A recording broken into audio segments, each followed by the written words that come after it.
ইছলামৰ পাছত এবাৰ বিপদত পৰিব নেকি শিৱসাগৰৰ বিধায়ক অখিল গগৈ অখিল গগৈৰ এটা মন্তব্যৰ পাছতে বৰ্তমান সময়ত অখিল গগৈৰ বিৰুদ্ধে এজাহাৰ দাখিলৰ প্ৰক্ৰিয়া আৰম্ভ হৈ গৈছে ইতিমধ্যে এই মুহূৰ্তৰ খবৰ অনুসৰি দুখনকৈ এজাহাৰ দাখিল কৰা হৈছে অখিল গগৈৰ বিৰুদ্ধে শিৱসাগৰত অখিল গগৈৰ বিৰুদ্ধে এজাহাৰ দাখিল কৰা হৈছে লগতে কুটুম্ব সুৰক্ষা পৰিষদে কামৰূপত দাখিল কৰিছে এজাহাৰ আৰু বকু আৰু বশিষ্ঠ থানাত এজাহাৰ দাখিল কৰা হৈছে লগতে শিৱসাগৰতো দাখিল কৰা হৈছে অৰ্থাৎ তিনিখনকৈ এজাহাৰ বৰ্তমান সময়ত অখিল গগৈৰ নামত দাখিল কৰা হৈছে কিন্তু অখিল গগৈয়ে কৰিছিল নেকি অখিল গগৈয়ে কৈছিল কি অখিল গগৈয়ে কিহৰ বাবে কি মন্তব্যৰ বাবে অখিল গগৈৰ এনে কি মন্তব্য আছিল যাৰ বাবে বৰ্তমান সময়ত এই এজাহাৰৰ প্ৰক্ৰিয়া আৰম্ভ হৈছে পেহেলগামৰ দৰে যেটো ঘটনা সেই ঘটনা যি হিন্দু বিচাৰি বিচাৰি হত্যা কৰাৰ দৰে ঘটনা এটা সংঘটিত হ'ল সেই ঘটনাক লৈ বৰ্তমান সময়ত দেশ জ্বলি আছে দেশ জ্বলি থকা এই সময়ছোৱাত বিভিন্নজনে বিভিন্ন ধৰণৰ মন্তব্য আগবঢ়াই আছে সেই মন্তব্যসমূহক ৰাইজে বেলেগ বেলেগ ধৰণে বিচাৰ কৰি চাইছে বৰ্তমান সময়ত যি আবেগিক পৰিস্থিতি সমগ্ৰ দেশতে সমগ্ৰ দেশৰ যি ধৰণৰ ব্যৱস্থা পেহেলগামত যি ধৰণৰ কাণ্ড সংঘটিত হ'ল সেই কাণ্ড সংঘটিত হোৱাৰ সময়তে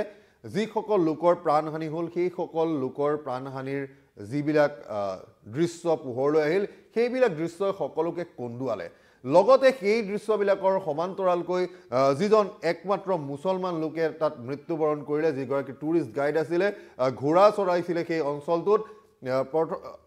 তেওঁলোকৰ অতিথিসকলক বচাবলৈ গৈ নিজৰ প্ৰাণ আহুতি দিলে বৰ্তমান সময়ত চৰ্চিত প্ৰসংগটো হৈছে যে এই সমগ্ৰ বিষয়বস্তু পেহেলগামৰ দৰে এটা ঘটনা সেই পেহেলগামৰ ঘটনাৰ সময়ত দোষীক শাস্তি দিয়াৰ বৰ্তমান সময়ত চৰ্চা চলি আছে যে দোষীক শাস্তি দিব লাগে বুলি দাবী উঠি আছে সেইখিনি সময়তে আমিনুল ইছলাম বিধায়ক আমিনুল ইছলাম ডিঙৰ বিধায়ক আমিনুল ইছলাম গ্ৰেপ্তাৰ হ'বলগীয়া হ'ল কাৰণ আমিনুল ইছলামে যি ধৰণৰ মন্তব্য আগবঢ়ালে সেই মন্তব্যই সকলোৰে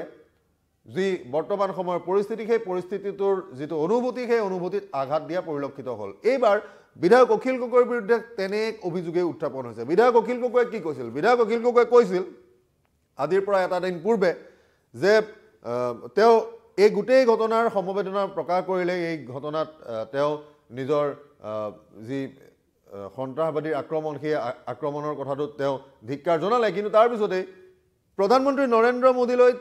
দাবী উত্থাপন কৰিলে দাবীটো কি জম্মু কাশ্মীৰৰ পৰা ৰাজ্যৰ যি বিশেষ ৰাজ্যৰ যি অধিকাৰ আছে সেই অধিকাৰ যিদৰে লৈ যোৱা হ'ল সেই অধিকাৰ তেওঁলোকক ঘূৰাই দিব লাগে লগতে কৈছিল যে যিটো আৰ্টিকল 370 সেই 370 যি তাৰ পৰা উঠোৱা হৈছিল প্ৰত্যাহাৰ কৰা হৈছিল সেই 370 কো পুনৰ বলবৎ কৰি দিব লাগে আৰু এই সকলোবোৰ ঘটনাৰ পিছতে এই সকলোবোৰ কথা অখিল গগৈয়ে তেতিয়া কৈছিল যেতিয়া এই পেহেলগামৰ এই বিষয়টো চলি আছে অখিল গগৈয়ে কৈছিল যে মোদী চৰকাৰক মই দাবী উত্থাপন কৰিব খোজো জম্মু কাশ্মীৰৰ পৰা যি বিশেষ ৰাজ্যৰ অধিকাৰ কাঢ়ি নিয়াৰ যি ঘটনা হৈছে সেইটো একেবাৰে ভাল হোৱা নাই 370 অনুচ্ছেদ কাঢ়ি নিয়াৰ দৰে ঘটনা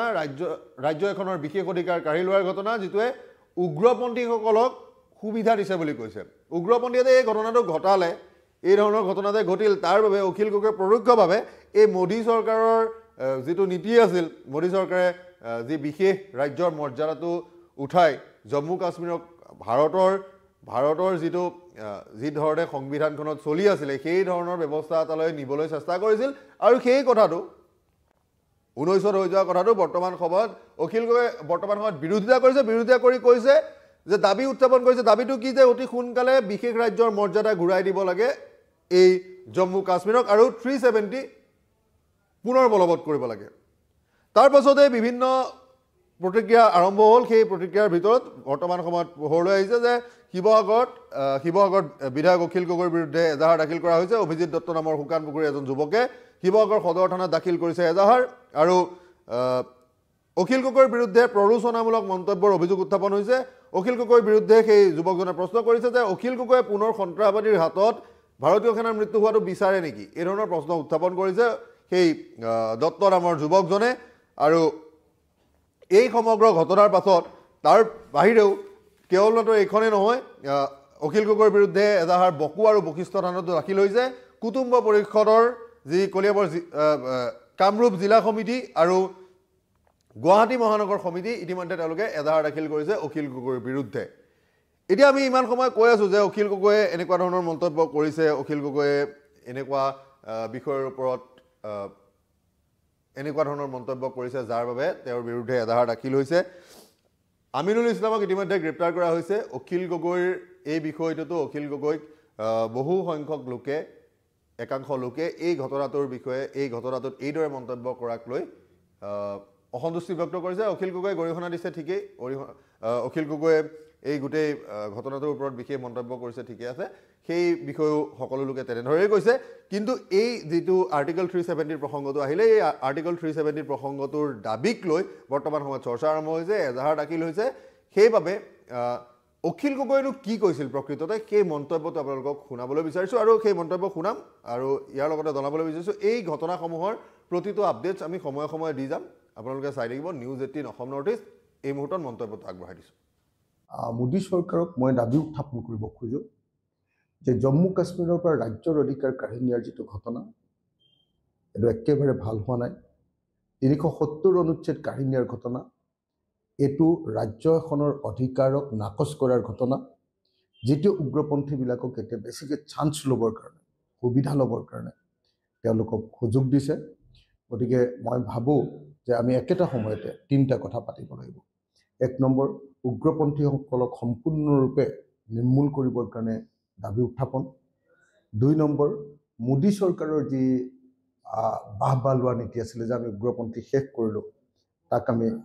সেইটো যে ভুৱা আছিলে সেই কথাটো আমি বুজি উঠিব লাগিব। আৰু 3 নম্বৰ, যে